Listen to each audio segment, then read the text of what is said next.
दानिश यार मुझे लग रहा है मामा जादूगर हैं। वो क्या हो गया? दिमाग तो नहीं खराब तुम्हारा? तमीज से रहो। अच्छा यकीन नहीं आ रहा ना? ये टेबल देखो खाली है ना? क्या बकवास कर रहा है? ये टेबल खाली है कि नहीं है? यार अजीब। हाँ खाली है भाई। मामा टेबल पर मेरी किताबें पड़ी थी, कहाँ है? ठीक से देखो वही होंगी। मामा यहाँ नहीं है, देखा है मैंने। क्या मसला है तो सही, ये क्या रखा है?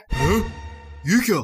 मेरा तुम लोग के साथ गुजारा बहुत मुश्किल है। थक गई हूँ उस घर में काम कर करके। तुम लोग को तो गोया जैसे एक नौकरानी मिल गई है 24 घंटे काम करने वाली। वो कमबख्त अभी पोंछा लगाया है, एक जगह टिक कर बैठ नहीं सकता। अम्मा तो कहाँ जाऊँ मैं? मुझे नहीं पता, बस फर्श खराब ना करो। अच्छा चले बिस्तर पे बैठ जाता हूँ। बिस्तर पे ना बैठ, अभी चादर ठीक की है। अम्मी कहाँ जाऊँ फिर?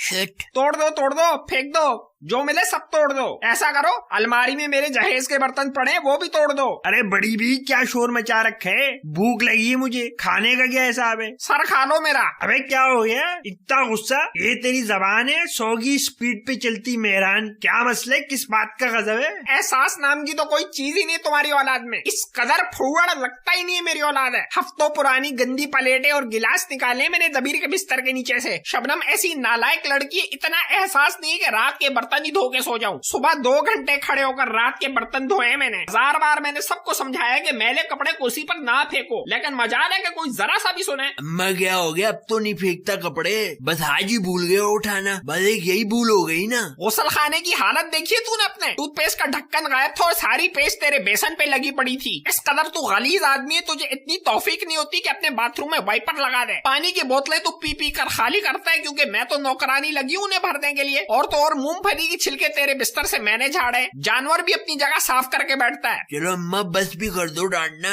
तेरा एक मोजा दरवाजे की पुश से मिला है और दूसरा मोजा बिस्तर के नीचे से। इंसानियत नाम की कोई चीज है? अम्मा ऐसा डांटे, रोड पे आवाज आ रही है, मेले वाले सुन लेंगे। हाँ अच्छा है, सबको पता लगे तेरी असलियत का। अरे चल बस भी कर दे। ये सब सिर्फ तुम्हारी शय पे ऐसे दिलबर। अबे मैंने क्या कर दिया? तुम जरा थोड़ी सख्ती करते ना इन पे, तो आज औलाद इतनी हड़ाराम ना होती। इस घर में मेरा किसी को कोई ख्याल नहीं है। आज मैं चली जाऊंगी ना तो फिर समझ आएगी सबको। अम्मा क्या हो गया? अब तो गुस्सा भी निकाल दिया, डांट भी दिया, अब क्यों रो रही हो?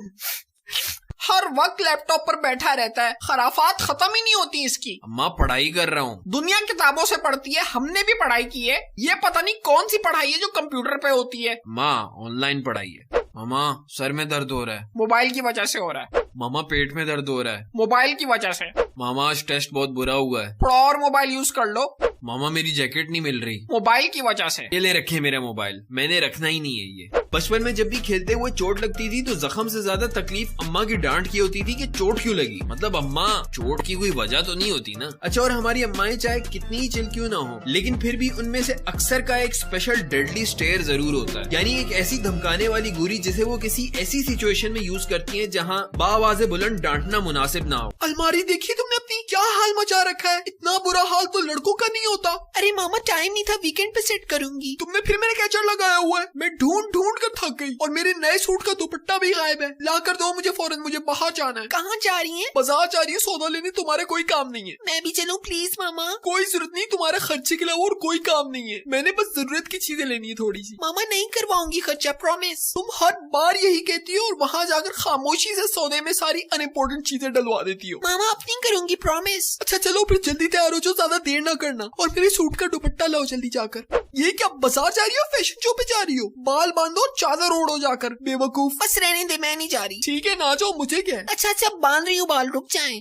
वैसे बुजुर्ग फरमाते हैं कि अगर आपने माँ के हाथ के उड़ते चप्पल और हैंगर नहीं खाए ना तो आपकी ट्रेनिंग आज भी अधूरी है। मामा कोक पी लूं? नहीं। मामा खेलने जाऊं? नहीं।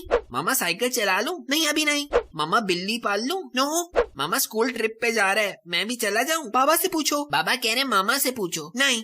आपने अगर सब्र तहम्मुल की गेम स्ट्रॉन्ग करनी है ना तो अपनी अम्मी के साथ शॉपिंग पर चले जाओ। दुकान चाहे कपड़ों की हो या जूतों की, पूरी दुकान का सामान देखेंगी और आखिर में कहेंगी यहाँ से कुछ खास समझ नहीं आ रहा, आगे देखते हैं। शर्म बेटा, परसों मेहमान आ रहे हैं, स्टूल पकड़ो और मेरे साथ ये पंखा साफ करवाओ। आ जाओ, शाबाश। अम्मा क्या हो गया है? मेहमान आकर ये थोड़ी देखेंगे छत पे जो पंखा लगा है उस पर कितनी मिट्टी है। वो लम्हा जब आप अपने काम में मसरूफ हो और आपकी अम्मी आपके बगैर मांगे आपके लिए कोई खाने या पीने की चीज आपको कमरे में ला कर दें, वो बीमारी में आपको तब तक सुकून ना मिलना भूलना जब तक आपकी अम्मी आपके बुखार से गर्म माथे पर ठंडी पट्टियां न लगाएं। अपनी अम्मी की गोद में कभी अपना सर रखो, इतना सुकून मिलता है ना कि जिसकी कोई मिसाल ही नहीं है। और अम्मा जब सर में हाथ फेरती हैं तो उफ, अजब सरूर होता है। अम्मी के नमाज के दुपट्टे की भी अपनी एक मुनफरिद खुशबू होती है। बेशक माँ खुदा की बहुत बड़ी नेमत है। माँ की अहमियत उससे पूछो कि जो अपनी माँ से दूर है। हम बचपन से जवानी तक हर छोटी बड़ी चीज के लिए माँ को पुकारते पुकारते इसकी अहमियत और इसके एहसान के एहसास को भूल जाते हैं। इस दुनिया के पीछे हम अक्सर उस माँ को नजरअंदाज कर जाते हैं जिसने हमारे लिए दुनिया का हर शौक छोड़ दिया। तो बजाय इसके कि मदर्स डे का इंतजार करो और फिर उस दिन फेसबुक पर अपनी अम्मा के लिए हैप्पी मदर्स डे का लंबा सा शुर अंग्रेजी वाला स्टेटस डालो जबकि अम्मा का फेसबुक पर अकाउंट ही ना हो। बेहतर ये है कि आज से ही सोचो और उस छोटी चीज का ख्याल करो जो आपकी अम्मा के लिए बड़ी खुशी का बायस हो। उनके साथ वक्त गुजारो, उनकी इतनी खिदमत करो कि कल को उनके बाद आपका दिल मुतमईन हो। जाते जाते I dedicate this video to all the single mothers जिनकी हिम्मत और अजमत का इस दुनिया में कोई मुकाबला नहीं।